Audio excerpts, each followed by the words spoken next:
दोस्तों, अगर हमारा मन खाली हो जाए तो हम उसमें कुछ ऐसी चीज़ डाल सकते हैं, कुछ ऐसे विचार डाल सकते हैं जिससे हम अपनी मन की बकबक को शांत कर सकते हैं। जो विचारों का सैलाब हमारे मन में चलता रहता है, उन्हें हम बहुत अच्छी तरह रोक सकते हैं। और दोस्तों, अगर एक बार मन की बकबक रुक जाए तो फिर हम मन से जो चाहे वो करवा सकते हैं।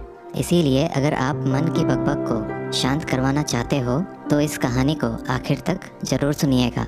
एक नगर की बात है। उस नगर में एक नौजवान युवक रहता था। उसका नाम विकास था। उसे एक समस्या थी और उसकी समस्या यह थी कि उसका मन हर समय भटकते रहता था। उसके मन में हर समय कोई ना कोई नकारात्मक विचार चलते रहते थे। उसके मन की बकबक कभी शांत नहीं होती थी। वो जब भी कुछ सोच कर करता तो कुछ अलग ही कर देता। कभी वो अपने अतीत के बारे में सोचकर पछताता था कि काश मैंने उस काम को, उस समय को कुछ ऐसा कर दिया होता, उस काम को वैसा कर दिया होता। या फिर वो अपने भविष्य के बारे में सोचता रहता और डरता रहता कि कहीं भविष्य में ऐसा हो गया तो क्या होगा, कहीं मैं असफल हो गया तो क्या होगा, अगर मुझसे कोई गलती हो गई तो लोग मेरा मजाक उड़ाना शुरू कर देंगे। और ऐसे ही कई सारे नकारात्मक और असफलता से भरे विचार उसके मन में आते रहते थे। विकास हमेशा ही अपने विचारों में खोया रहता। वह अपने विचारों से मुक्ति पाना चाहता था। विकास चाहता था कि उसके मन में कोई भी फालतू विचार कभी भी ना आए, लेकिन हर समय विचारों का सैलाब उसके मन में उठता ही रहता। इसीलिए जीवन में वो बहुत परेशान हो गया था। फिर एक दिन उसे किसी ने बताया कि यहाँ पास के ही जंगल में एक बौद्ध भिक्षु रहते हैं। उसके पास जाओ, वो तुम्हारी मानसिक समस्या का समाधान अवश्य कर देंगे। ये सुनकर विकास तुरंत ही बौद्ध भिक्षु के पास चला जाता है और अपनी सारी समस्या उन्हें बताता है। बौद्ध भिक्षु भी विकास की बातों को बड़े ही ध्यान से सुन लेते हैं और उससे कहते हैं कि तुम मुझसे क्या जानना चाहते हो। ये सुनकर विकास कहता है, हे गुरुदेव, मैं अपने मन को शांत व खाली करना चाहता हूँ। मैं आपसे ये जानना चाहता हूँ कि मन को खाली व शांत कैसे करते हैं। मेरा मन हर वक्त विचारों से भरा रहता है। मेरा ध्यान एक जगह लग ही नहीं पाता है, जिसके कारण मेरे हर काम में समस्या आ जाती है। मैं एक चीज़ करता हूँ तो नकारात्मक विचारों के कारण दूसरी चीज़ पर पहुँच जाता हूँ। मेरा मन एक जगह ठहरता ही नहीं है और यूं ही हर दिन मेरे मन में हजारों विचार चलते रहते हैं। और ये कब होता है, क्यों होता है, मुझे कुछ पता नहीं चलता। बहुत देर बाद मुझे एहसास होता है कि मैं क्या करने बैठा था और मैं क्या कर रहा हूँ। गुरुदेव, मैं अपने मन को विचारों से खाली कर देना चाहता हूँ। मैं चाहता हूँ कि मेरे मन में एक भी विचार ना आए। जब मैं चाहूँ तभी मेरे मन में विचार आए। फिर बौद्ध भिक्षु ने कहा, किसी समस्या का समाधान तभी निकाला जाता है जब हम उस समस्या की जड़ तक पहुँच जाते हैं, समस्या को ठीक से समझते हैं और जानते हैं। आगे बौद्ध भिक्षु कहते हैं, जिस मन को तुम खाली करना चाहते हो, क्या तुमने उस मन को कभी भी थोड़ा बहुत भी समझा है, जाना है? ये सुनकर विकास ने कहा कि महाराज, मैंने अपने मन को जानने की बहुत कोशिश की है, लेकिन मैं जितना इसके बारे में जानता हूँ, मेरा मन उतना ही रहस्यमय हो जाता है। फिर बौद्ध भिक्षु ने उस युवक को एक घड़ा देते हुए कहा कि जाओ, इस घड़े में छोटे छोटे पत्थर भरकर लेकर आओ। फिर वो युवक वहाँ से गया और छोटे छोटे पत्थर भरकर लेकर आया और उस घड़े को बौद्ध भिक्षु के पास रख दिया। फिर बौद्ध भिक्षु ने उस युवक से कहा कि इस घड़े को तुम अपना मन समझो और इस घड़े में भरे पत्थरों को अपने विचार समझो। अब इस घड़े में और पत्थर डालो। उस युवक ने घड़े में और पत्थर डालना शुरू किया। क्योंकि घड़ा पहले से भरा हुआ था, एक दो पत्थर डालने के बाद बाकी सारे पत्थर नीचे गिरने लगे। फिर बौद्ध भिक्षु ने उस युवक से कहा, रुको ज़रा, ध्यान से देखो। अब घड़े में पत्थर नहीं आ रहे हैं, बल्कि पत्थर नीचे गिर रहे हैं, क्योंकि ये एक घड़ा है। जो इसमें आ सकता था वो आ गया। अब इसमें और पत्थर नहीं आएंगे। अगर दूसरे पत्थर डालने हैं तो पहले वाले पत्थरों को निकालना होगा। ये सुनकर उस युवक ने कहा, गुरुदेव, मैं आपकी बात समझ गया हूँ कि आप मुझे क्या बताना चाहते हैं। हमें अपने मन को विचारों से ही खाली कर देना चाहिए। विकास की ये बात सुनकर बौद्ध भिक्षु मुस्कुराने लगे और कहा, पहले मेरी पूरी बात तो सुन लो, उसके बाद मन को खाली कर लेना। फिर बौद्ध भिक्षु ने उस युवक को कहा कि हमारा मन एक घड़े के बिल्कुल उल्टा है, क्योंकि घड़े को तुम पत्थरों से भर सकते हो, लेकिन मन को विचारों से नहीं भर पाओगे, क्योंकि मन तो हमेशा खाली रहता है। ये सुनकर उस युवक ने कहा गुरुदेव, मुझे आपकी बातें कुछ समझ नहीं आ रही है। मन अगर खाली रहता है तो फिर हम उसे खाली करना क्यों चाहते हैं? फिर मन को खाली करने की क्या ही आवश्यकता है?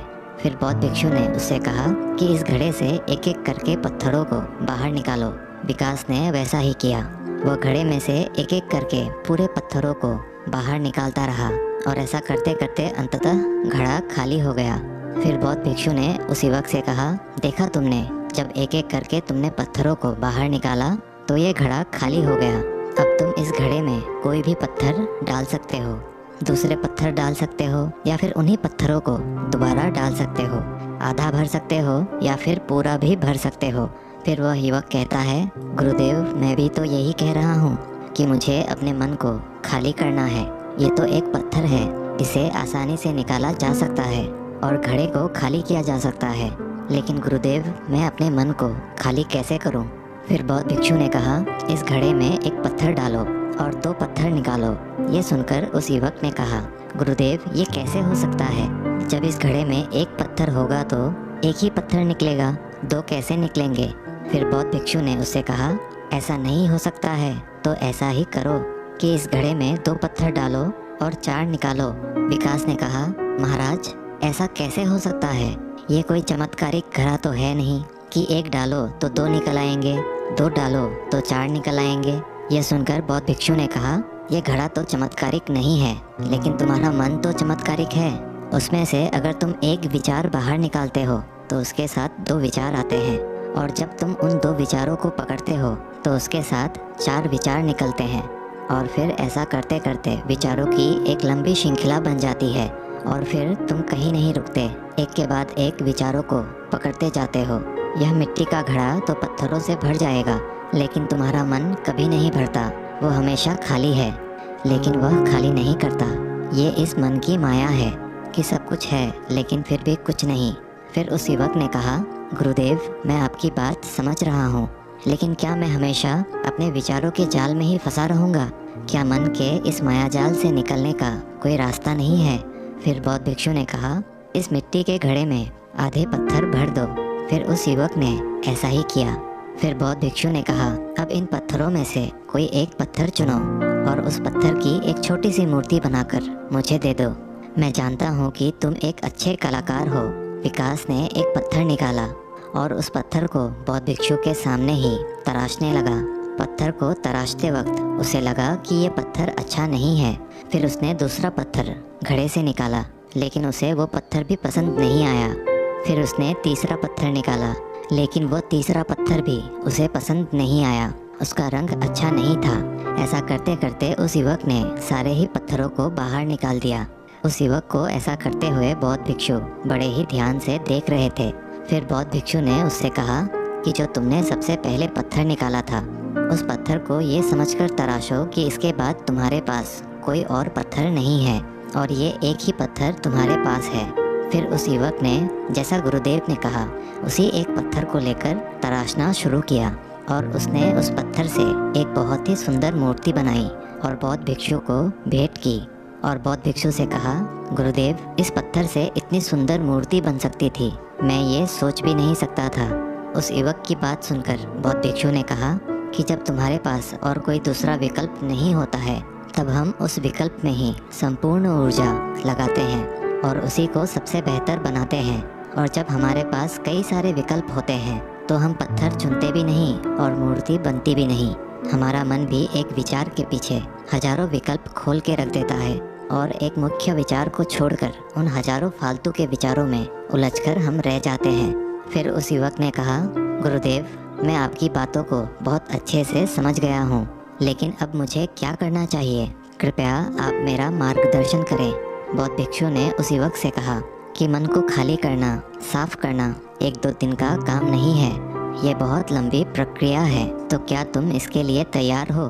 वह युवक कहता है, जी गुरुदेव, तैयार हूँ, चाहे कितनी भी लंबी प्रक्रिया क्यों ना हो। फिर बौद्ध भिक्षु ने उस युवक से कहा कि मन को खाली व नकारात्मक विचारों से दूर रखने के 6 तरीके हैं। आओ उन्हें एक एक करके समझते हैं। पहला तरीका है कि ऐसे लोगों का साथ छोड़ दो जो तुम्हें कमज़ोर, पिछड़ा हुआ, लक्ष्यहीन महसूस कराए। अक्सर हमारे आसपास ऐसे लोग होते ही हैं जो हमसे पद और धन में ऊपर होते हैं, और इसी पद और धन के घमंड में वो अपने नीचे से लोगों को कुछ भी नहीं समझते। इसीलिए ऐसे लोगों के पास रहना ही नहीं चाहिए। और ऐसे लोग अपने से छोटे लोगों को हमेशा यही महसूस कराते हैं कि आप कितने छोटे हैं, और इसीलिए वो छोटे लोग अपने जीवन में कुछ बड़ा हासिल कर ही नहीं सकते।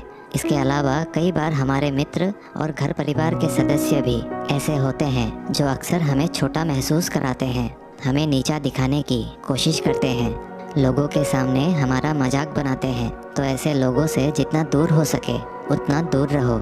ये लोग ऐसे होते हैं कि तुम्हारी नज़रों से तुम्हारी गरिमा को दूर करके तुम्हें लक्ष्यहीन बनाते हैं, और फिर तुम्हें खुद की काबिलियत पर शक होना शुरू हो जाता है। तुम्हारे अंदर खुद के प्रति नकारात्मक भावनाएं आ जाती है, और ये नकारात्मक विचार तुम्हें मानसिक तनाव और चिंता की ओर ले जाते हैं। फिर बौद्ध भिक्षु दूसरा तरीका बताते हुए कहते हैं कि तुम बहुत ही कम और चुनिंदा लोगों को ही अपना मित्र बनाओ। ऐसे लोगों को ही अपना मित्र बनाओ जिससे तुम कुछ सीख सकते हो, जिनकी तुम इज्जत कर सकते हो, जो तुम्हारी भावनाओं को समझ सके, जिनकी सोच तुमसे मेल खाती हो, जो जीवन में तुम्हें आगे बढ़ने में सहायता करे। हमारे जीवन और चरित्र में हमारे माँ बाप के बाद हमारे मित्रों का ही सबसे ज़्यादा योगदान होता है। इसीलिए मित्रों का सही होना भी बहुत आवश्यक है। ऐसा कहा भी जाता है, तुम उन 5 लोगों का प्रतिबिंब हो जिनके साथ तुम सबसे ज़्यादा वक्त बिताते हो। अगर तुम्हारे आसपास के 5 लोग जिनके साथ तुम सबसे ज़्यादा वक्त बिताते हो वे ईमानदार हैं, तो तुम भी धीरे धीरे ईमानदार होना शुरू कर दोगे। और अगर वो 5 लोग अमीर हैं तो तुम भी धीरे धीरे अमीर बनना शुरू कर दोगे। कहने का अर्थात यही है कि तुम वैसा ही बन जाते हो जिस तरह के लोगों के साथ तुम अपना समय व्यतीत करते हो। किसी महान दार्शनिक ने कहा था कि तुम मुझे किसी भी इंसान के मित्रों से मिलवा दो, मैं उसके मित्रों को देखकर उस इंसान का भविष्य बता दूंगा। हमारी सबसे बड़ी समस्या ये है कि हम लोगों को ना नहीं बोल पाते हैं। जिन लोगों के साथ हम रहना पसंद भी नहीं करते हैं, ना चाहते हुए भी हमें उन नकारात्मक लोगों के साथ वक्त बिताना पड़ता है। इसीलिए सबसे पहले हमें अपने ज़िंदगी में उन लोगों को ना कहना आना पड़ेगा जिनके साथ रहकर हमें लगता है कि ये हमारी ज़िंदगी ख़राब कर रहे हैं। अगर ये हमारी ज़िंदगी में ना हो तो शायद हम ज़्यादा खुश रहेंगे। बौद्ध भिक्षु आगे कहते हैं, तीसरा तरीका है कि तुम कभी भी अपना अतीत नहीं बदल सकते, लेकिन तुम अपना भविष्य अवश्य बदल सकते हो। इसीलिए तुम्हें पूरी तरह से वर्तमान में रहते हुए उन चीज़ों पर, उन कामों पर ध्यान दो जो तुम्हारे नियंत्रण में है, जिन्हें तुम आज कर सकते हो, अभी कर सकते हो।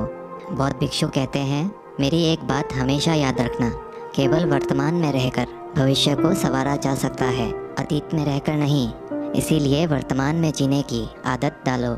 चौथा तरीका है कि तुम स्वस्थ और पौष्टिक खाना खाओ।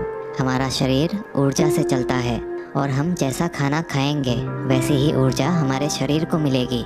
अगर हमारा शरीर स्वस्थ नहीं रहेगा तो हमारा मन स्वस्थ कैसे रहेगा? जब शरीर कमज़ोर व बीमार रहता है तो मन में कई सारे नकारात्मक विचार आते हैं, और स्वस्थ शरीर में स्वस्थ दिमाग का वास होता है। इसीलिए शरीर को स्वस्थ व मजबूत रखना हमारी जिम्मेदारी है। बौद्ध भिक्षु कहते हैं कि 5वां तरीका यह है कि रोज़ ध्यान करो। ध्यान करने का सबसे उपयुक्त समय सुबह या फिर रात को सोने से पहले होता है, लेकिन अगर तुम्हें ध्यान में गहरा जाना है तो सबसे उपयुक्त समय रात का ही होता है। रात में सोने से पहले ध्यान करने से नींद में भी सुधार होता है और बहुत गहरी नींद आती है। ध्यान करने के लिए तुम अपनी सांसों पर ध्यान केंद्रित कर सकते हो, या फिर तुम अपने मन में उठने वाले विचारों पर भी अपना ध्यान केंद्रित कर सकते हो। मन में उठने वाले विचारों पर ध्यान केंद्रित करने से ध्यान करने वालों का ज़्यादा फायदा होता है, क्योंकि इसमें आसानी से गहरे ध्यान में उतरा जा सकता है। अगर तुम ध्यान नहीं कर सकते हो तो रोज़ खुद के साथ अकेले में वक्त बिताओ। खुद के व्यवहार को समझो, देखने की कोशिश करो कि मन में किस तरह के विचार उठ रहे हैं और क्यों उठ रहे हैं। बौद्ध भिक्षु आगे बताते हुए कहते हैं, 6ठा तरीका है कि तुम नए नए जगह घूमने जा सकते हो, क्योंकि एक पुरानी कहावत है कि एक लंबी यात्रा आपको 100 किताबों के बराबर ज्ञान देती है। गौतम बुद्ध अपने जीवन काल में 9 महीने लगातार घूम रहे थे। उनके भ्रमण करने का यही कारण था कि नए नए जगह जाने से ज्ञान की प्राप्ति के साथ साथ मन को एक नयापन भी प्राप्त होता है। नई जगह घूमने जाने पर हमारा मन उत्साहित रहता है। फिर बौद्ध भिक्षु कहते हैं, मन के जाल में कभी मत फंसो, मन को खाली करने की कोशिश मत करो। जीवन में ध्यान करना सीखो, अपने ध्यान को केंद्रित करो, अपने ध्यान में एकाग्रता लाओ और जीवन में जो कर रहे हो उसे पूरी मेहनत के साथ अंतिम समझ कर करो। उस काम को ऐसे करो कि उसके बाद तुम्हें और कुछ नहीं करना है, और जब फिर दूसरे विचार पर कार्य करो तो बस उसी पर कार्य करो, किसी तीसरे विचार पर नहीं। मन के मायाजाल से निकलना इतना आसान नहीं, लेकिन ध्यान करने से सब कुछ पाया जा सकता है। दोस्तों, आशा करते हैं आज के इस कहानी से आपने ज़रूर कुछ ना कुछ मूल्यवान सीखा होगा। कहानी अच्छी लगी हो तो वीडियो को एक लाइक और चैनल को सब्सक्राइब ज़रूर कर दीजिएगा। मिलते हैं अगले वीडियो में, तब तक के लिए धन्यवाद।